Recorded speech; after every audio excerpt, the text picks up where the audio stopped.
Cette nuit, tu vas marcher dans un lieu qui n'existe plus. Un lieu dont il ne reste, aujourd'hui, pas une seule pierre qu'on puisse montrer avec certitude. Pas un mur, pas une colonne, pas une salle qu'on puisse visiter. Et pourtant, pendant près de 300 ans, ce lieu a été le plus grand rassemblement de savoir que l'humanité avait jamais réuni au même endroit. On l'appelait simplement la bibliothèque. La grande bibliothèque d'Alexandrie. Nous sommes en Égypte, sur la côte nord, là où le delta du Nil rencontre la mer. Mais ce n'est pas l'Égypte des pharaons et des pyramides, celle-là est déjà ancienne, déjà presque aussi lointaine pour les gens d'ici qu'elle est pour toi. Nous sommes environ 250 ans avant le début de notre ère. La ville s'appelle Alexandrie. Elle a été fondée moins d'un siècle plus tôt par un jeune conquérant venu de Macédoine, un certain Alexandre, qui a tracé le plan de la cité sur le sable avec de la farine d'orge, dit-on, parce qu'on n'avait rien d'autre sous la main. Il n'a jamais vu la ville achevée. Il est mort très loin d'ici, très jeune. Mais son nom est resté gravé sur la cité, et la cité, elle, est devenue la plus brillante du monde connu. Tu vas y passer une nuit. Une seule nuit, du crépuscule à l'aube. Et cette nuit, tu ne seras pas un visiteur de passage. Tu seras quelqu'un qui appartient à ce lieu. Tu seras l'un des gardiens de la bibliothèque, l'un de ceux qui veillent, la nuit, sur les rouleaux, qui entretiennent les lampes, qui vérifient que l'humidité ne monte pas, que les insectes ne s'installent pas, que rien ne menace les centaines de milliers de textes endormis dans l'obscurité. Laisse la ville se dessiner autour de toi.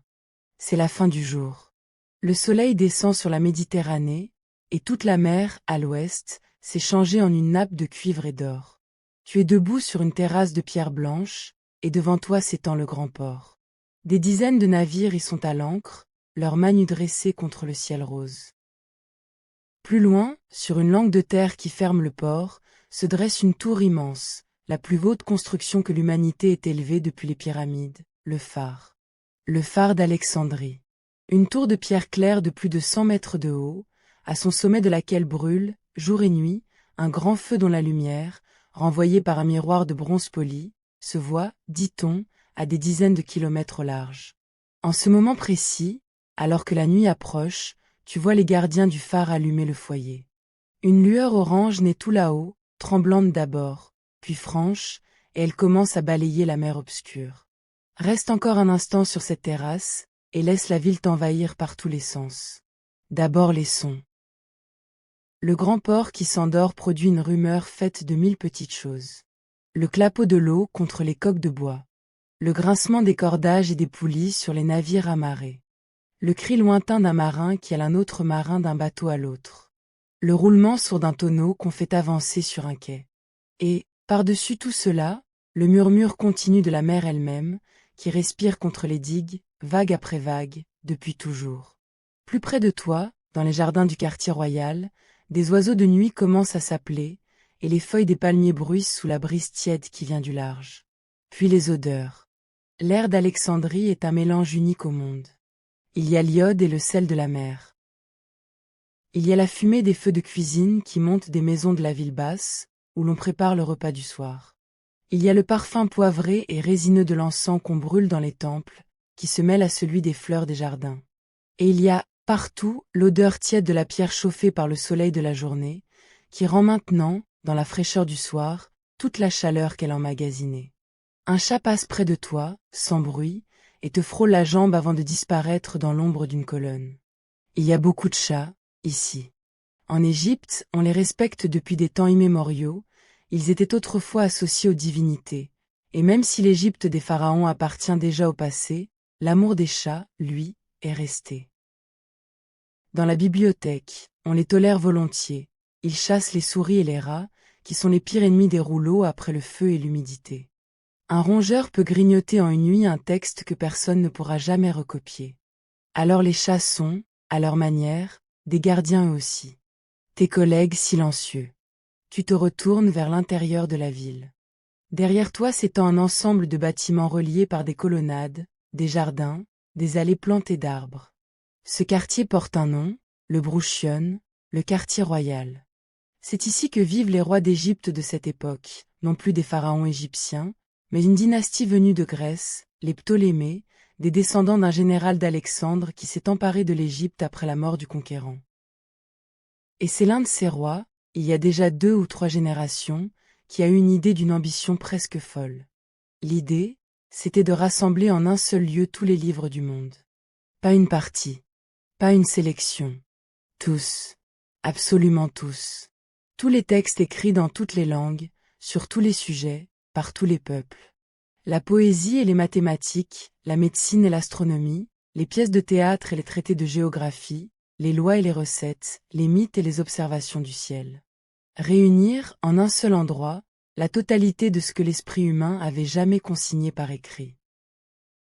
Et autour de ces livres, faire venir les savants les plus brillants de tout le monde méditerranéen, les loger, les nourrir, les payer, et leur demander une seule chose en échange: penser, lire, écrire, et faire avancer le savoir. Ce lieu où vivaient les savants, on l'appelait le Mousséion, la maison des muses, les 9 déesses grecques qui présidaient aux arts et aux connaissances. C'est de ce mot, Mousséion, que viendra, beaucoup plus tard, dans nos langues à nous, le mot musée. Mais le Mousséion d'Alexandrie n'était pas un musée au sens où tu l'entends. C'était quelque chose qui ressemblait davantage à ce que nous appellerions aujourd'hui une grande université ou un grand institut de recherche, un lieu où des hommes, et c'était presque uniquement des hommes, à cette époque, passaient leur journée entière à étudier, sans avoir à se soucier de gagner leur vie. Et c'est là le détail le plus extraordinaire, peut-être. Les savants du Mousséion étaient entretenus par le roi.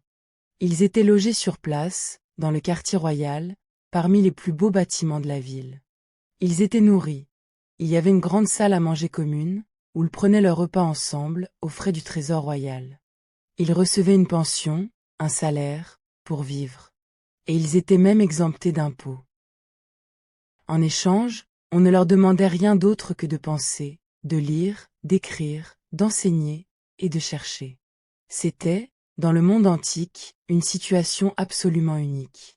Pour la première fois, des hommes pouvaient consacrer leur vie entière à la connaissance, sans avoir besoin d'un autre métier, sans dépendre des aléas du commerce ou de la terre. La cité prenait en charge leur subsistance, parce qu'elle avait compris, ou du moins, parce que ses rois avaient compris, que le savoir valait qu'on l'entretienne. Entre les bâtiments couraient de longues galeries couvertes, des promenoirs à colonnes, où les savants pouvaient marcher à l'abri du soleil tout en discutant.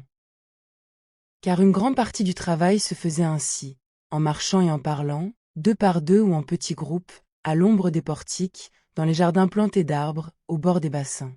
On debatate. On est opposite. On défendait une idée, on la voyait démolie par un argument, on la reprenait autrement. Le soir, à la table commune, les conversations continuaient, mêlant les mathématiques et la poésie, l'astronomie et la médecine, dans un brouhaha d'esprit qui ne se rassasiait jamais. Imagine ce que pouvait être une seule de ces soirées. Autour d'une même table, peut-être, un homme qui venait de mesurer la terre, un autre qui dessinait les étoiles, un troisième qui composait des vers que l'on réciterait des siècles plus tard. Tout ce savoir, tout ce génie, réunis dans une même salle, sous les mêmes lampes, partageant le même pain. Et adossé au Mousséion, en faisait partie, se trouvait la bibliothèque. C'est là que tu entres, maintenant. Tu pousses une haute porte de bois, et tu pénètres dans le premier vestibule. La lumière du dehors disparaît derrière toi. Tu allumes ta lampe, une petite lampe d'argile remplie d'huile d'olive, avec une mèche de lin qui trempe dedans. Tu approches la flamme d'une autre lampe déjà allumée près de l'entrée, et ta mèche prend feu avec un léger grésillement. Une petite flamme orange, pas plus grosse qu'un grain d'orge, qui projette sur les murs ta propre ombre immense et mouvante. La première chose que tu remarques, c'est l'odeur. Une odeur que tu ne connais pas dans ta vie d'aujourd'hui, parce que plus rien, dans le monde moderne, ne sent exactement comme ça. C'est l'odeur du papyrus en très grande quantité. Une odeur sèche, végétale, un peu poussiéreuse, légèrement sucrée, avec quelque chose qui rappelle le foin, ou la paille chaude, ou les vieux greniers. À cette odeur de fond se mêlent d'autres parfums. Celui de l'huile de cèdre, dont on enduit certains rouleaux pour les protéger des insectes, et qui dégage une senteur résineuse et amère. Celui de l'huile des lampes qui brûlent, et, très loin, par une fenêtre ouverte quelque part, l'odeur saline de la mer. Tu avances dans un long couloir. De chaque côté, dans le mur, s'ouvrent des niches. Des centaines de niches, de la taille d'un grand casier, taillées dans la pierre ou aménagées en bois. Et dans chaque niche sont rangés, couchés les uns sur les autres ou dressés debout serrés ensemble, des rouleaux. Des rouleaux de papyrus. Chacun est un livre. Chacun est enroulé sur lui-même autour d'un petit bâton de bois, et fermé par une cordelette. À l'extrémité de chaque rouleau pend une petite étiquette, un bout de parchemin ou de cuir attaché par un fil, sur lequel est inscrit le titre de l'ouvrage et le nom de son auteur. On appelle cette étiquette un sillibos. Elle permet de savoir ce que contient le rouleau sans avoir à le dérouler. Tu approches ta lampe d'une niche, et tu lis quelques-unes de ces étiquettes. Des noms, des titres. Toute la pensée grecque est là, à portée de ta main, endormie dans le bois et la pierre. Les poèmes d'Homère, l'Iliade et l'Odyssée, dans des dizaines de versions différentes, parce qu'on a rassemblé ici tous les exemplaires qu'on a pu trouver pour les comparer entre eux. Les pièces des grands auteurs de théâtre d'Athènes. Les dialogues des philosophes. Les traités de médecine. Et puis, à côté du grec, d'autres écritures que tu ne sais pas lire, des textes traduits du babylonien, de l'égyptien, du perse, de l'hébreu. Car on n'a pas seulement rassemblé les livres grecs. On a cherché, partout, dans toutes les cultures que les marchands et les voyageurs pouvaient atteindre, et on a fait traduire en grec ce qui était écrit dans d'autres langues. Combien de rouleaux, en tout, dans cette bibliothèque? Personne, aujourd'hui, ne le sait avec certitude. Les chiffres que les auteurs anciens ont laissés varient énormément. Certains parlent de 40 000 rouleaux, d'autres de 400 000, d'autres encore de 700 000.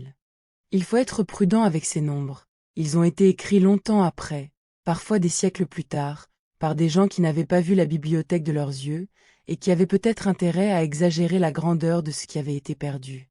Mais même en restant prudent, même en prenant le chiffre le plus bas, cela reste, pour l'époque, une accumulation de savoir absolument sans équivalent. Rien, nulle part ailleurs dans le monde, n'approchait cela. C'était comme si toute la mémoire écrite de l'humanité avait été ramenée et déposée dans ces quelques salles, près de la mer, sous le ciel d'Égypte. Tu poursuis ta ronde dans le couloir. Et tu commences à penser à ce qu'est, vraiment, l'un de ces rouleaux que tu gardes. À tout ce qu'il a fallu pour qu'il existe. Parce qu'un livre, à cette époque, n'est pas un objet qu'on fabrique en quelques secondes. C'est le résultat d'un travail long, patient, qui commence très loin d'ici, dans les marais du Nil. Laisse-moi te raconter comment naît un rouleau de papyrus. Tout commence avec une plante. Une grande plante des marécages, qui pousse au bord du Nil, avec une tige haute de plusieurs mètres, lisse, de section triangulaire, surmontée d'un grand plumeau de fines tiges vertes. Cette plante s'appelle le papyrus.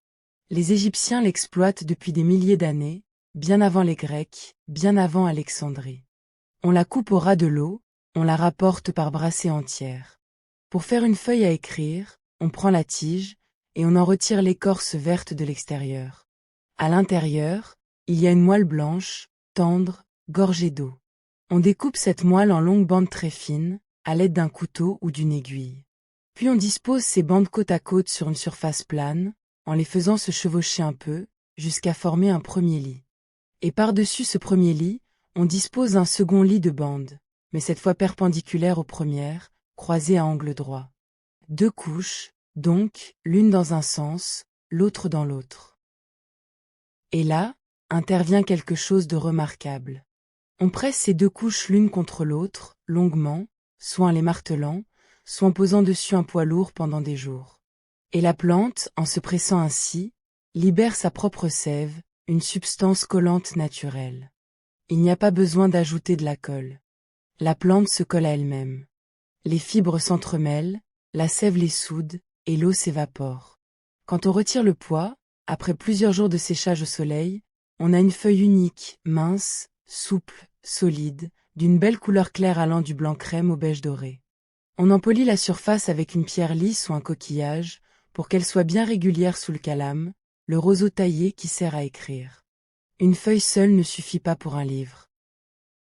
Alors on colle les feuilles bout à bout, l'une après l'autre, pour former une longue bande continue, qui peut faire plusieurs mètres. Parfois jusqu'à 10 mètres. Et c'est cette longue bande qu'on enroule autour d'un bâton, qu'on couvre d'écriture en colonne, et qui devient un rouleau, un livre. Tu déroules un peu l'un d'eux, avec précaution, à la lumière de ta lampe. L'écriture est tracée à l'encre noire, en colonnes étroites et régulières, de droite vers le bas. L'encre, elle aussi, vient de loin. C'est un mélange de suie, de noir de fumée recueillie sous les marmites ou les lampes, et de gomme végétale délayée dans l'eau. Une encre qui, lorsqu'elle est bien faite, ne pâlit presque pas avec les siècles.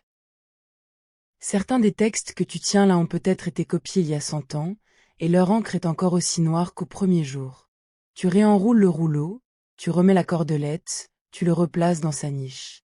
Et tu mesures, en faisant ce geste, le travail qu'il a fallu. Quelqu'un a coupé le papyrus dans le marais. Quelqu'un l'a pressé, séché, poli. Quelqu'un a fabriqué l'encre. Et puis quelqu'un, surtout, a recopié le texte entier, à la main, mot après mot, ligne après ligne, colonne après colonne, pendant des jours et des jours. Car c'est ainsi, et seulement ainsi, qu'un livre se multiplie à cette époque, par la main d'un copiste. Il n'existe aucune autre manière. Pour avoir 2 exemplaires d'un texte, il faut qu'une main l'ait écrit 2 fois. Le savoir, ici, se transmet à la vitesse d'une main qui écrit. Pas plus vite. Jamais plus vite. Tu passes devant une salle que tu connais bien, le scriptorium, l'atelier des copistes. Le jour, c'est l'un des endroits les plus vivants de toute la bibliothèque. Cette nuit, il est vide, mais tu peux imaginer sans peine ce qui s'y passe quand le soleil est levé. Des dizaines d'hommes assis sur des bancs, courbés sur des planchettes posées en travers de leurs genoux, un rouleau vierge déroulé devant eux, un calame de roseau à la main, un petit pot d'encre noire à porter. Ils écrivent. Toute la journée, ils écrivent. Ils recopient, lettre après lettre, mot après mot, les textes qu'on leur confie. Parfois, l'un d'eux recopie en regardant un autre rouleau posé devant lui. Mais parfois, pour aller plus vite, un lecteur se tient debout au milieu de la salle et lit le texte à voix haute, et plusieurs copistes écrivent en même temps ce qu'ils dictent. Ainsi, d'un seul original, on peut tirer 5 ou 6 copies à la fois. C'est une chaîne de fabrication du savoir, une multiplication de la mémoire à la force des poignets. Mais cette méthode a un défaut, et ce défaut a une importance énorme. Quand on recopie un texte à la main, on fait des erreurs. On saute une ligne. On confond 2 mots qui se ressemblent. On comprend mal ce que le lecteur a dicté. Et l'erreur, une fois écrite, se transmet. Le copiste suivant recopiera l'erreur, sans le savoir, et l'erreur se propagera de rouleau en rouleau, de génération en génération. C'est pour cela qu'à Alexandrie, on a inventé un autre métier, peut-être plus important encore que celui de copiste, celui de critique des textes. Des savants dont le travail consistait à comparer entre eux tous les exemplaires d'un même texte, à repérer les différences, à débusquer les erreurs, et à reconstituer, autant que possible, la version la plus proche de l'original. C'est ici, dans ces salles, qu'est née cette science patiente et minutieuse, l'art d'établir un texte juste. Une discipline qui existe encore aujourd'hui, et sans laquelle nous ne lirions pas les œuvres antiques telles que nous les lisons. On raconte aussi qu'ici, à Alexandrie, fut accomplie l'une des plus célèbres traductions de toute l'histoire. À la demande d'un des rois, dit-on, on aurait fait venir des sages depuis Jérusalem pour traduire en grec les livres sacrés des Juifs, jusque-là écrits en hébreu. La légende, car c'en est une, et il faut la prendre comme telle, affirme qu'ils étaient 72 traducteurs, et que cette traduction prit le nom, transmis jusqu'à nous, de la Septante, d'après le mot qui veut dire 70. Vrai dans le détail ou non, cette histoire dit une chose réelle. Alexandrie était un carrefour, un lieu où les langues, les peuples et les croyances se rencontraient et se mélangeaient. Des Grecs, des Égyptiens, des Juifs, des Syriens, des Perses, des marchands venus de l'Inde lointaine, tous se croisaient dans cette ville, et tous, d'une manière ou d'une autre, déposaient un peu de leur savoir dans la grande bibliothèque. C'est cela qu'il faut garder en tête pour comprendre ce qu'était cette bibliothèque. Chaque rouleau était un trésor, parce que chaque rouleau était unique, ou presque.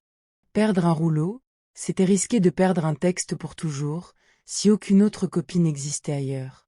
Et beaucoup de textes, ici, n'existaient nulle part ailleurs. Tu arrives au bout du couloir, et tu débouches dans une grande salle. C'est l'une des salles de lecture. Le jour, elle est pleine de monde, mais à cette heure de la nuit, elle est vide et silencieuse.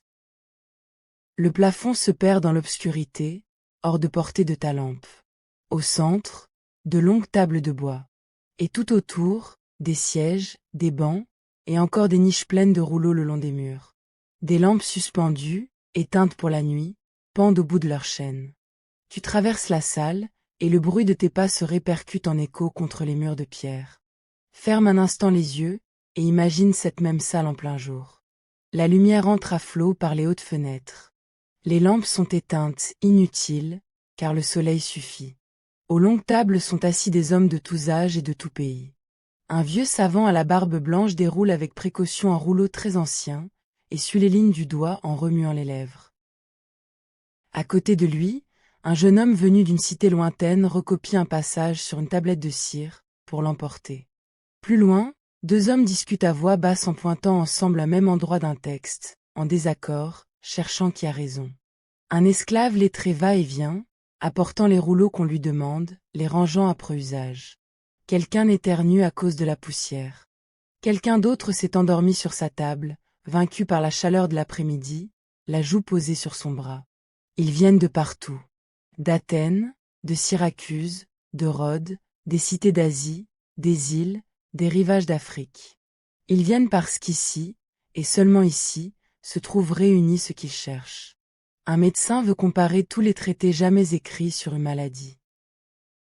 Un astronome a besoin des vieilles observations babyloniennes.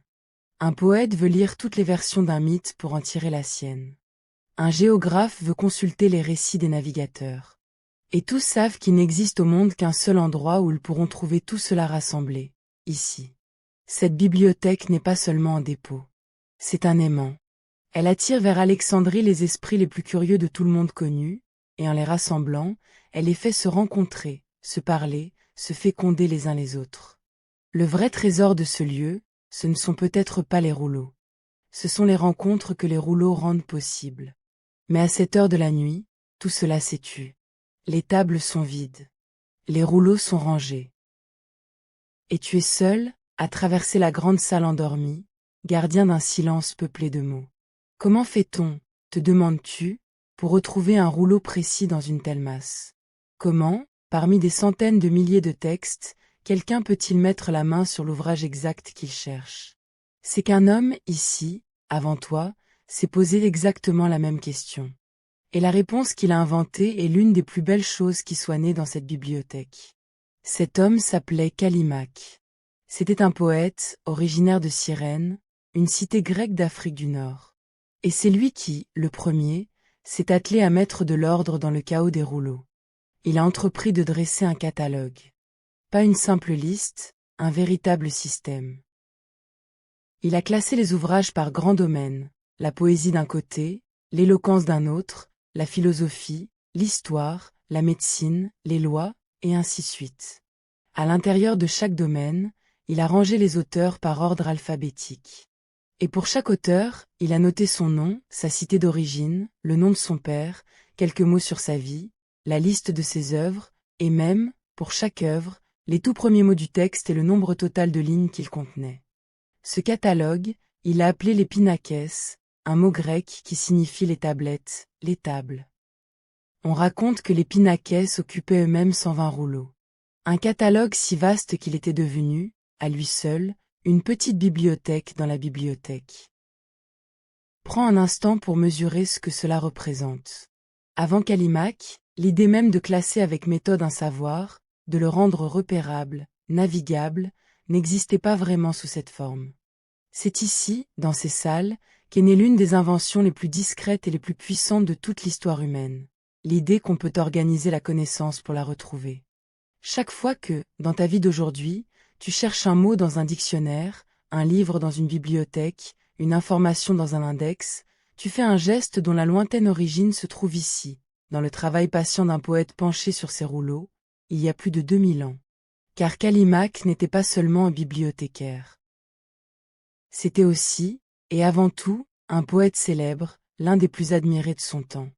Et l'on raconte qu'il avait une formule, presque une devise, qui résumait son goût: un gros livre est un gros mal. Il aimait les œuvres courtes, ciselées, parfaites, et se méfiait des longues épopées interminables. Cela lui valut, dit-on, une querelle fameuse avec un autre poète de la bibliothèque, plus jeune, qui osa au contraire composer une grande épopée à l'ancienne, racontant le voyage de héros partis chercher une toison d'or au bout du monde sur un navire. Les deux hommes se chamaillèrent, par poèmes interposés, sur la bonne manière d'écrire. Et c'est aussi cela, la vie de cette bibliothèque, non pas seulement des calculs et des mesures, mais des passions, des rivalités, des vanités d'artistes, des disputes sur la beauté. Des hommes de chair, avec leurs orgueils et leurs jalousies, qui se trouvaient simplement réunis dans le lieu le plus extraordinaire de leur monde. Tu sors de la salle de lecture par une autre porte, et tu te retrouves dans une galerie ouverte sur un jardin intérieur. L'air de la nuit entre par les arcades. Il fait doux. Le ciel, au-dessus de la cour, est d'un noir profond, criblé d'étoiles, plus nombreuses et plus vives que tu n'as jamais l'habitude d'en voir, parce qu'il n'y a aucune autre lumière dans cette nuit antique pour les effacer. Pas de ville électrique, pas de halo orange à l'horizon, rien que le feu lointain du phare et les flammes des lampes. Tu poses ta lampe sur le rebord de pierre, et tu regardes le ciel un moment. Et c'est en regardant ce ciel que tu peux comprendre l'une des choses les plus extraordinaires qui se sont pensées ici.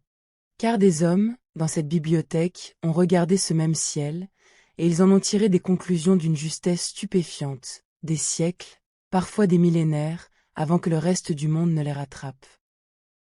Le premier dont je veux te parler s'appelait Ératosthène. C'était un homme au talent si varié que ses contemporains, mi-admiratifs, mi-moqueurs, le surnommaient Bêta, la deuxième lettre de l'alphabet grec, parce qu'il était, disait-il, le deuxième meilleur dans absolument tous les domaines, deuxième mathématicien, deuxième astronome, deuxième géographe, deuxième poète. Le deuxième partout, donc le plus universel de tous. Il fut, pendant des années, le directeur de cette bibliothèque. Le bibliothécaire en chef. L'homme qui régnait sur tous ses rouleaux. Et Ératosthène a fait quelque chose qui, encore aujourd'hui, force l'admiration. Il a mesuré la taille de la Terre. La Terre entière. Son tour complet. Et il a fait sans quitter l'Égypte, sans aucun instrument compliqué, avec seulement une ombre, un puits, et un raisonnement d'une élégance parfaite. Voilà comment. Ératosthène avait entendu dire qu'à Syène, une ville du sud de l'Égypte, là où se trouve aujourd'hui Assuan, il se passait, un jour précis de l'année, à midi, un phénomène curieux.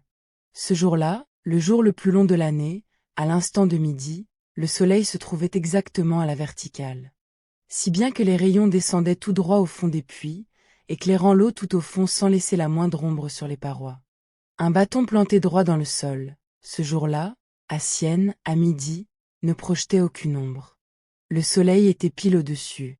Or, Ératosthène se trouvait à Alexandrie, bien plus au nord. Et il a observé qu'à Alexandrie, le même jour, à midi, un bâton planté droit projetait, lui, une petite ombre. Le soleil n'y était donc pas tout à fait à la verticale. Ce simple écart, une ombre à Alexandrie, pas d'ombre à Syène, au même moment, contenait la réponse. Car si la Terre était plate, le soleil étant très loin, ses rayons arriveraient parallèles, et un bâton vertical n'aurait d'ombre nulle part, ou la même ombre partout. Le fait qu'il y ait une ombre ici, et pas là-bas, signifiait que le sol n'avait pas la même inclinaison aux deux endroits. Autrement dit, la surface de la Terre est courbe. Ératosthène a mesuré l'angle de l'ombre à Alexandrie. Il a trouvé que cet angle représentait environ un cinquantième d'un tour complet. Il en a déduit que la distance entre Alexandrie et Syène devait représenter, elle aussi, un cinquantième du tour complet de la Terre. Il connaissait à peu près cette distance. On raconte qu'elle était estimée d'après le temps que mettaient les caravanes de chameaux pour la parcourir. Il lui suffisait alors de multiplier cette distance par 50 pour obtenir la circonférence de la Terre entière. Le résultat qu'il a trouvé, et selon les estimations modernes des unités qu'il utilisait, d'une justesse étonnante, très proche de la vérité. Selon les hypothèses, son erreur ne dépasse pas quelques pourcents par rapport à la valeur réelle, qui est d'environ 40 000 kilomètres. Un homme, dans cette bibliothèque, avec une ombre et un puits, a pesé la terre du regard, et il a presque touché juste, plus de 2200 ans avant aujourd'hui. Et ce même Ératosthène ne s'est pas arrêté là. Ayant mesuré la terre, il a voulu la décrire tout entière. Il a rassemblé tout ce que les voyageurs, les marins et les marchands rapportaient des terres lointaines, et il a entrepris de dessiner une carte du monde connu, la première qui s'appuya sur un raisonnement mathématique. Pour situer les lieux les uns par rapport aux autres, il a tracé sur sa carte des lignes, des lignes qui allaient d'est en ouest, et d'autres qui allaient du nord au sud, formant un quadrillage. C'est l'ancêtre direct de ce que nous appelons aujourd'hui les parallèles et les méridiens, ces lignes invisibles dont nous nous servons encore pour donner à n'importe quel point de la planète une adresse exacte. C'est lui aussi qui a forgé le mot par lequel nous désignons cette science, la géographie, mot grec qui signifie tout simplement l'écriture de la Terre, le fait de dessiner, de décrire la Terre. On lui doit encore une autre invention, plus humble en apparence, mais que tout écolier d'aujourd'hui rencontre un jour sans savoir d'où elle vient. Une méthode pour trouver les nombres premiers, ces nombres qui ne se divisent que par eux-mêmes et par un.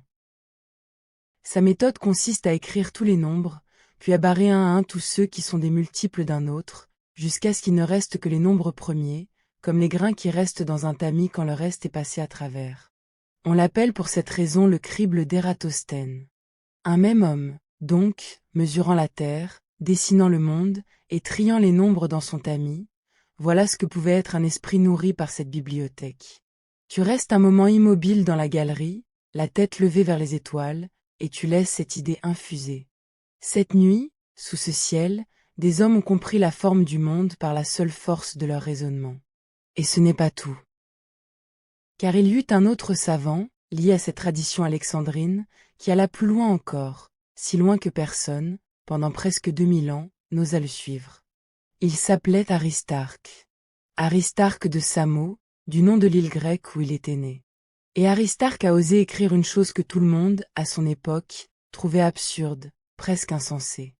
Il a écrit que ce n'est pas le soleil qui tourne autour de la Terre, mais bien la Terre qui tourne autour du soleil. Réfléchis à l'audace que cela représente.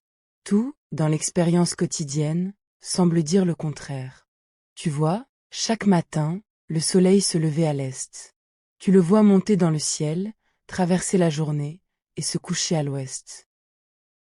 Tes sens te disent, sans le moindre doute possible, que c'est le soleil qui bouge, et que la terre, elle, reste immobile sous tes pieds. C'est l'évidence même. C'est ce que tout le monde croit, ce que tout le monde a toujours cru. Et voilà qu'un homme affirme, non, c'est une illusion. En réalité, c'est nous qui tournons. La Terre file autour du Soleil, et elle tourne aussi sur elle-même, et c'est ce mouvement qui nous donne l'impression que le ciel défile au-dessus de nos têtes. Le Soleil, lui, ne bouge pas, il est au centre. Aristarque a même tenté d'aller plus loin, en cherchant à mesurer les distances et les tailles relatives du Soleil et de la Lune. Ces méthodes étaient justes dans leurs principes, même si les instruments de l'époque ne lui permettaient pas d'obtenir des chiffres exacts. Il avait compris une chose essentielle, que le Soleil était bien plus gros que la Terre. Et il s'était dit, avec une logique implacable, qu'il était plus raisonnable de penser que le petit tourne autour du grand, plutôt que l'inverse. Cette idée, l'idée que la Terre tourne autour du Soleil, on l'appelle aujourd'hui l'héliocentrisme. Et nous associons d'ordinaire son nom à un savant de la Renaissance, Copernic, qui l'a formulé dans un livre célèbre. Mais Copernic a vécu environ 18 siècles après Aristarque. 18 siècles. L'idée juste avait été énoncée, ici, dans le monde d'Alexandrie, presque 2000 ans avant d'être enfin acceptée. Elle avait été écrite, puis oubliée, puis enfouie, recouverte par le poids des siècles et par l'autorité d'autres savants qui pensaient le contraire. La vérité avait été trouvée, puis perdue, et il a fallu tout ce temps pour la retrouver. Tu lèves de nouveau les yeux vers les étoiles, au-dessus de la cour. L'astronomie, ici, n'était pas seulement affaire de grandes idées sur la place du soleil. C'était aussi un travail de patience et de précision, nuit après nuit. Des astronomes mesuraient la position des astres, notaient leurs déplacements, comparaient leurs observations à celles, beaucoup plus anciennes, que les prêtres de Babylone avaient consignées pendant des siècles sur leurs tablettes d'argile, car ces archives babyloniennes, elles aussi, étaient arrivées jusqu'à Alexandrie. En croisant ces observations accumulées, on parvenait à mesurer la durée de l'année avec une précision stupéfiante. Non pas 365 jours tout rond, mais 365 jours et presque un quart, ce petit quart de jour qui, accumulé d'année en année, finit par décaler les saisons et qu'il faut rattraper. C'est cette mesure qui inspirera, plus tard, la grande réforme du calendrier romain, celui-là même dont descend, après bien des ajustements, le calendrier que tu utilises aujourd'hui pour savoir quel jour on est. On dressait aussi des catalogues d'étoiles, en notant pour chacune sa position et son éclat. Et c'est en comparant ces catalogues, à des dizaines d'années d'écart, qu'un astronome grec de cette tradition découvrit une chose troublante. Les étoiles, très en douceur, semblaient toutes glisser ensemble, d'une quantité infime, au fil des siècles. Comme si toute la voûte céleste pivotait sur elle-même, mais avec une lenteur telle qu'il faut des milliers d'années pour en faire le tour. On comprendra bien plus tard que ce glissement vient d'un balancement très en douceur de l'axe de la Terre elle-même, qui décrit un grand cercle dans le ciel comme une toupie qui ralentit. Mais déjà, à l'époque, on avait su le détecter, rien qu'en comparant des chiffres notés sur des rouleaux par des hommes que des générations séparaient. C'est cela, le miracle d'une bibliothèque. Elle permet de mettre côte à côte le regard d'un homme mort depuis longtemps et celui d'un homme vivant, et de découvrir, dans l'écart entre les deux, un secret du monde que ni l'un ni l'autre, seul, n'aurait jamais pu voir. Tu reprends ta lampe, et tu poursuis ta ronde. Voilà ce qui se passait dans ces murs. Voilà à quoi servaient tous ces rouleaux. Ce n'était pas un simple entrepôt de textes morts. C'était un lieu vivant, où l'on confrontait les idées, où l'on vérifiait, où l'on corrigeait, où l'on inventait. La géométrie a été mise en ordre par Euclide, dont le grand traité, les éléments, allait servir de manuel de mathématiques pendant plus de 2000 ans, jusque dans les écoles d'il y a un siècle à peine. On raconte une histoire à propos d'Euclide, qui te fait sourire dans la pénombre. Le roi d'Égypte, dit-on, voulait apprendre la géométrie, mais il trouvait les démonstrations longues et ardues, et il demanda à Euclide s'il n'existait pas un chemin plus court, plus facile, pour parvenir au savoir mathématique. Et Euclide aurait répondu, « Il n'existe pas de voie royale vers la géométrie. » Autrement dit, même pour un roi, il n'y a pas de raccourci. La compréhension se mérite, pas à pas, démonstration après démonstration, par l'effort de l'esprit. C'est l'une des plus belles leçons que cette bibliothèque ait léguée au monde, l'idée que la vérité ne se donne pas, qu'elle se conquiert, et que le chemin compte autant que le but. Ce que tu as appris dans ta propre vie, à force de patience, tu l'as gravi par cette même voie qui n'épargne personne. Et il y eut, lié de loin à cette ville, un autre génie des mathématiques, peut-être le plus grand de toute l'Antiquité. Il était originaire de Syracuse, en Sicile, mais on dit qu'il vint étudier ici, à Alexandrie, dans sa jeunesse, et qu'il y noua des amitiés avec les savants du lieu, à qui il écrivit toute sa vie pour leur soumettre ses découvertes. Il s'appelait Archimède. On lui attribue une vis ingénieuse, une grande spirale enfermée dans un tube, qui, lorsqu'on la fait tourner, fait monter l'eau vers le haut, un dispositif qui aurait servi, dit-on, à irriguer les champs et à vider l'eau des cales des navires, et qu'on utilise, sous des formes dérivées, encore aujourd'hui. Il comprit les lois des leviers, au point d'affirmer que, si on lui donnait un point d'appui, il pourrait soulever le monde entier. Il calcula la valeur de ce nombre mystérieux qui relie le tour d'un cercle à son diamètre, avec une précision qui ne fut pas dépassée pendant des siècles. À travers lui, à travers les lettres qu'il échangeait avec les savants d'ici, Alexandrie rayonnait bien au-delà de ses murs. La médecine, elle aussi, y a été poussée plus loin que partout ailleurs. Des médecins y ont, pour la première fois dans le monde grec, pratiqué la dissection méthodique des corps humains pour comprendre comment ils étaient faits à l'intérieur. Deux noms sont restés. Le premier explora le système nerveux et fit une distinction capitale que personne n'avait su faire avant lui. Il sépara les nerfs des tendons et des vaisseaux, comprit que les nerfs partaient du cerveau et de la moelle, et établit ainsi que c'est le cerveau, et non le cœur, qui est le centre de la pensée, de la sensation et du mouvement. Il étudia l'œil, le décrivit couche par couche, donna des noms à ses parties, des noms que la médecine emploie encore. Il observa le pouls, comprit qu'il battait au rythme du cœur, et apprit à le compter pour juger de l'état d'un malade. Le second médecin s'intéressa surtout à la circulation et au fonctionnement des organes. Leurs travaux soulevèrent, déjà à l'époque, de grandes questions sur ce qu'il est permis de faire au nom du savoir, car certaines accusations, qu'on ne peut aujourd'hui ni prouver ni écarter, leur reprochèrent d'avoir disséqué des condamnés encore vivants. Le savoir, ici comme partout, n'avançait pas sans son ombre. Mais ce qu'ils ont compris du corps humain ne fut redécouvert, pour l'essentiel, que bien des siècles plus tard. L'astronomie, la géographie, la mécanique, la grammaire, la critique des textes, tout cela a été poussé plus loin ici qu'en aucun autre lieu. Mais comment, te demandes-tu, comment cette bibliothèque a-t-elle réuni autant de livres ? Par quel moyen a-t-on rassemblé tous ces textes venus de tant de pays? La réponse est à la fois admirable et un peu inquiétante. On les a cherchés partout. Des envoyés des rois parcouraient le monde méditerranéen, achetant à prix d'or tous les rouleaux qu'ils pouvaient trouver, dans toutes les cités, sur tous les marchés. Mais il y avait aussi une autre méthode, plus brutale. Tous les navires qui faisaient escale dans le grand port d'Alexandrie étaient fouillés. Pas pour chercher des marchandises de contrebande. Pour chercher des livres. Le moindre rouleau trouvé à bord d'un navire était confisqué, apporté à la bibliothèque et recopié par les scribes. On rendait alors au propriétaire non pas son original, mais la copie qu'on en avait faite, et on gardait l'original pour la bibliothèque. Ces rouleaux ainsi saisis portaient même un nom particulier dans les registres. On les appelait les livres des navires.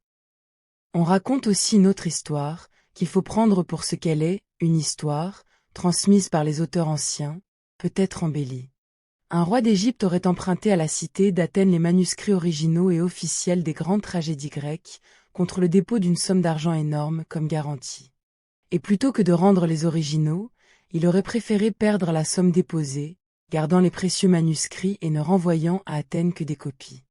Vrai ou non, cette histoire dit quelque chose de l'état d'esprit qui régnait. Ici, on voulait les livres à tout prix. La possession du savoir était devenue une affaire de puissance, de prestige, presque d'orgueil. Cette soif de livres avait d'ailleurs des conséquences inattendues, jusqu'au loin. Car Alexandrie n'était pas seule à vouloir bâtir une grande bibliothèque. Dans une autre cité, de l'autre côté de la Méditerranée, à Pergame, en Asie mineure, un autre roi nourrissait la même ambition et cherchait à rassembler, lui aussi, le plus de rouleaux possible. Une rivalité naquit entre les deux bibliothèques. Et l'on raconte que les rois d'Égypte, jaloux, et voulant freiner leurs concurrentes, finirent par interdire l'exportation du papyrus, dont l'Égypte avait le monopole. Privé de papyrus, Pergame dut trouver autre chose pour fabriquer ses livres. Et c'est là, dit-on, qu'on perfectionna l'usage d'une autre matière. La peau d'animal, raclée, tendue, séchée, polie, jusqu'à devenir une surface lisse et solide pour écrire. Cette matière prit, de la ville même de Pergame, le nom que nous lui donnons encore, le parchemin. Une matière bien plus résistante que le papyrus, qui ne se brisait pas, qu'on pouvait plier, coudre, relier en cahier, et qui, des siècles plus tard, permettrait de fabriquer non plus des rouleaux, mais des livres à pages, tels que tu les connais. Ainsi, par un étrange détour de l'histoire, la jalousie entre deux bibliothèques aura contribué à inventer la forme même du livre moderne. À Alexandrie aussi, d'ailleurs, il n'y avait pas qu'une seule bibliothèque. La grande, celle où tu te trouves, dans le quartier royal, était la principale. Mais il en existait une seconde, plus petite, installée dans un autre quartier de la ville, à l'intérieur de l'enceinte d'un grand temple dédié à une divinité que les Grecs et les Égyptiens vénéraient ensemble.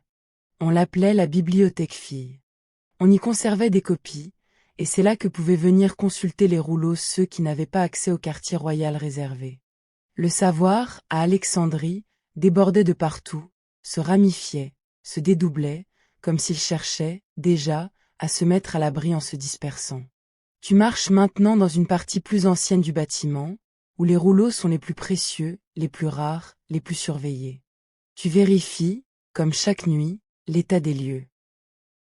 Tu passes la main près des niches pour sentir s'il y a de l'humidité, l'ennemi numéro 1 du papyrus, celle qui le fait moisir, gondoler, pourrir. Tu vérifies qu'aucune lampe n'a été laissée allumée trop près des rouleaux, car l'autre grand ennemi, bien sûr, c'est le feu. Tu sais, comme tous les gardiens, qu'une seule flamme mal surveillée pourrait, en une nuit, détruire ce que des générations ont mis des siècles à réunir. La nuit, maintenant, est tout à fait installée. Le grand bâtiment est devenu un océan de silence et d'ombre, à peine troublé par le grésillement de ta mèche et par le craquement discret du bois qui se refroidit. Ta lampe ne dessine qu'un petit cercle de lumière chaude autour de toi, et au-delà de ce cercle, tout n'est que noir profond, où dorment les rouleaux par milliers. Tu avances, et le cercle de lumière avance avec toi, révélant une niche, puis une autre, comme si tu faisais surgir tour à tour chaque livre du néant, le temps d'un regard, avant de le rendre à l'obscurité. Tu poses la main, au passage, sur quelques rouleaux, sans les sortir. Tu effleures le bois lisse des bâtons, les cordelettes, les petites étiquettes. Et tu songes à tout ce que ces rouleaux contiennent. Là, peut-être, une carte du ciel tracée par un astronome qui n'a pas dormi pendant des nuits entières. Là, le journal d'un voyageur revenu des confins du monde connu, avec ses récits de peuples étranges, d'animaux jamais vus, de fleuves immenses. Là, un traité sur les marées, sur les vents, sur les pierres, sur les plantes qui guérissent. Là, des pièces de théâtre qui ont fait pleurer et rire des foules entières dans les amphithéâtres de Grèce. Là, les premières réflexions d'hommes qui ont essayé de comprendre ce qu'est la matière, ce qu'est l'âme, ce qu'est le nombre, ce qu'est le temps. Chacun de ces rouleaux est une voix. Et toutes ces voix, ensemble, dans le noir, forment une sorte de chœur immense et silencieux, toute l'intelligence d'un monde, rassemblée, retenant son souffle, attendant le jour où une main viendra la dérouler de nouveau et la faire parler. Tu es seul, et pourtant tu n'es pas seul. Tu es entouré de toute la pensée des vivants et des morts. C'est une compagnie étrange, et qui apaise comme rien d'autre. On ne se sent jamais tout à fait seul dans une bibliothèque. Et c'est là, dans cette pensée, que se glisse la grande mélancolie de ce lieu. Car toi, gardien de cette nuit-là, tu ignores ce que nous, qui te regardons depuis l'avenir, nous savons. Tu ignores que tout cela va disparaître. Pas en une nuit. Pas dans un grand incendie unique et spectaculaire, comme on le raconte parfois. La vérité est plus lente, plus triste et plus banale. La bibliothèque ne s'est pas effondrée en une seule catastrophe. Elle s'est éteinte peu à peu, sur plusieurs siècles, par une succession de malheurs et de négligences. Il y a eu des incendies, oui, lors de guerres qui ont ravagé la ville, un en particulier, pendant les combats qui ont mené un général romain célèbre à s'emparer du port. Le feu, parti des navires dans le port, se serait propagé jusqu'à des entrepôts proches où étaient stockés des milliers de rouleaux. Mais ce ne fut sans doute qu'une partie des collections. Le reste a péri autrement. Par les troubles politiques qui ont secoué la ville pendant des générations. Par la perte progressive du soutien des rois, qui ont cessé de financer la bibliothèque, de payer les copistes, d'entretenir les bâtiments. Par les rivalités religieuses des siècles suivants, qui ont vu détruire des temples et les institutions qui s'y rattachaient. Par l'usure, simplement, le papyrus est fragile, il se dégrade, et si personne ne recopie sans cesse les textes pour remplacer les rouleaux qui s'abîment, alors le savoir se défait tout seul, en silence, page après page, à mesure que les fibres se brisent et que l'encre s'efface. Voilà la vérité la plus douloureuse. Une bibliothèque ne meurt pas seulement par le feu. Elle meurt aussi par l'oubli. Elle meurt quand plus personne ne prend soin d'elle, quand plus personne ne recopie ses textes, quand plus personne ne se souvient de pourquoi elle est précieuse. Elle s'éteint comme une lampe dont on cesse de remplir l'huile. Et ce qui a été perdu, on ne le saura jamais vraiment. C'est cela, peut-être, le plus vertigineux. Nous ne savons même pas ce que nous avons perdu. Nous connaissons quelques titres, par des mentions dans d'autres textes qui ont survécu. Nous savons qu'il existait des pièces de théâtre dont nous n'avons plus une seule ligne, des traités scientifiques dont nous ne connaissons que le nom, des œuvres entières d'auteurs dont il ne reste rien, pas un mot. Des poètes qu'on disait admirables, et dont nous ne pourrons jamais lire un seul vers. Des observations astronomiques, des cartes, des découvertes médicales, des réflexions philosophiques, tout cela existait, était écrit, était là, dans ces niches, à portée de main d'un gardien comme toi. Et tout cela a glissé hors de la mémoire du monde, pour toujours. On a parfois cherché à estimer le temps que cette perte nous a coûté. C'est impossible à calculer, bien sûr. Mais certains ont imaginé, et si le savoir accumulé à Alexandrie ne s'était pas dispersé? Et si l'intuition d'Aristarque sur le soleil avait été reprise et développée tout de suite, au lieu d'attendre 18 siècles? Et si la mesure de la Terre par Ératosthène avait été le point de départ d'une exploration systématique du monde? Ce sont des rêveries, et il faut s'en méfier, l'histoire ne se joue pas si simplement, et bien des facteurs entrent en compte. Mais ces rêveries disent une chose vraie, le savoir n'est jamais acquis pour toujours. Il peut se perdre. Il s'est déjà perdu. Et il a fallu, chaque fois, des siècles d'efforts pour le reconstruire. Tu termines ta ronde dans la salle la plus profonde, la plus ancienne, et tu t'assieds un moment sur un banc de pierre, ta lampe posée à côté de toi. Autour de toi, dans le silence de la nuit, dorment des centaines de milliers de pensées humaines. Des voix venues de tous les pays, de toutes les langues, de toutes les époques que ce monde a connues. Des hommes morts depuis longtemps continuent de parler, ici, dans ces rouleaux, à voix basse, dans le noir. Tant qu'un rouleau existe et que quelqu'un peut le lire, celui qui l'a écrit n'est pas tout à fait mort. Sa pensée vit encore. C'est cela, au fond, qu'est une bibliothèque, une machine à faire survivre les voix des morts. Une manière de vaincre le temps, fragile, précaire, qui ne tient qu'à un fil de lin et à une feuille de roseau séchée, mais qui, tant qu'elle tient, est la plus belle invention de l'humanité. Tu fermes les yeux un instant, là, sur ce banc, et tu penses à toutes les mains qui ont touché ces rouleaux avant toi. Les mains qui ont coupé le papyrus dans les marais. Les mains qui l'ont pressé et séché. Les mains des copistes, tachées d'encre, fatiguées d'avoir tracé des milliers de lignes. Les mains de Callimaque rangeant ses catalogues. Les mains d'Ératosthène déroulant une carte du monde. Les mains de tous les lecteurs venus, jour après jour, chercher ici une réponse, une beauté, une consolation. Toutes ces mains, aujourd'hui, ne sont plus que poussière. Et pourtant, l'espace d'une nuit, c'est toi qui veilles sur ce qu'elles ont laissé. Dehors, très loin, le phare continue de balayer la mer de sa lumière tournante. Les navires dorment dans le port. La ville dort.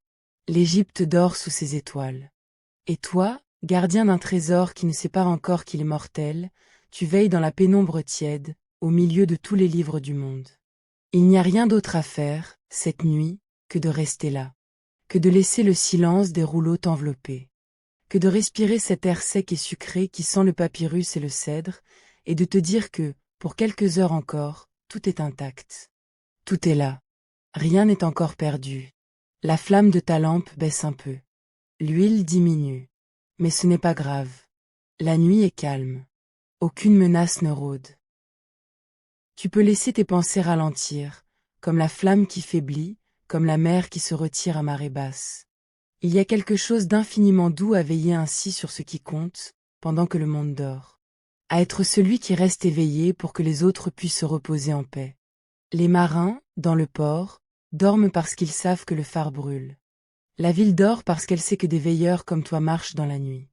Et le savoir du monde dort en sécurité, cette nuit, parce que tu es là, avec ta petite lampe, à faire le tour des salles sans bruit. Tu n'as rien d'autre à accomplir. Rien à conquérir, rien à prouver, rien à craindre. Juste être présent. Juste veiller. Juste laisser passer les heures tranquilles, une à une, jusqu'à l'aube. Tu repenses à tout ce que tu as croisé cette nuit. À la mesure de la terre par une simple ombre.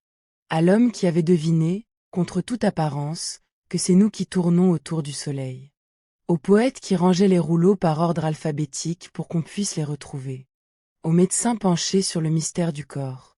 À tous ces esprits qui, chacun à sa manière, ont essayé de comprendre un petit morceau du monde et de le confier à une feuille de papyrus pour que d'autres, après eux, puissent reprendre le travail là où ils l'avaient laissé.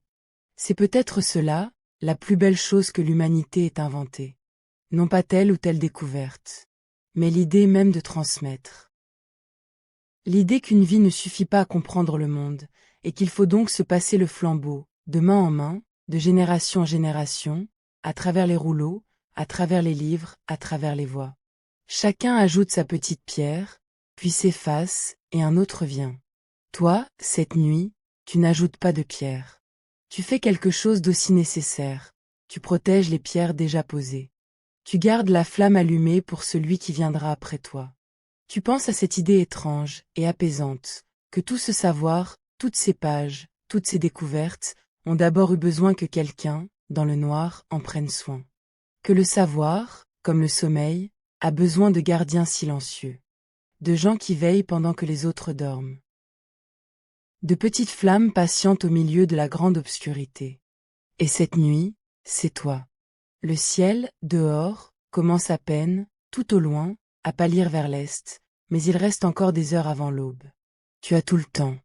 Tu peux te laisser aller au repos, ici, parmi les voix endormies de l'humanité, bercé par le savoir du monde entier rassemblé autour de toi comme une couverture de mots. Demain, d'autres viendront lire. Demain, les copistes reprendront leur ouvrage. Demain, la grande œuvre de la mémoire continuera. Mais cela, c'est demain. Cette nuit, il n'y a que la paix des rouleaux, la flamme qui baisse, et le grand silence tiède d'Alexandrie autour de toi. Tu poses ta tête en arrière contre la pierre fraîche du mur. Tu sens le poids de la nuit, et le poids des siècles, qui te portent en douceur vers le repos. Et quelque part, sur une planète qui n'a pas changé de forme depuis qu'Ératosthène l'a mesurée d'un regard, sous des étoiles qui sont les mêmes que celles qu'Aristarque a comprises, tu glisses vers le sommeil, gardien d'une nuit ancienne, au cœur de tout ce que les hommes ont jamais su. Le savoir du monde dort autour de toi. Et toi aussi, maintenant, tu peux dormir. Bonne nuit.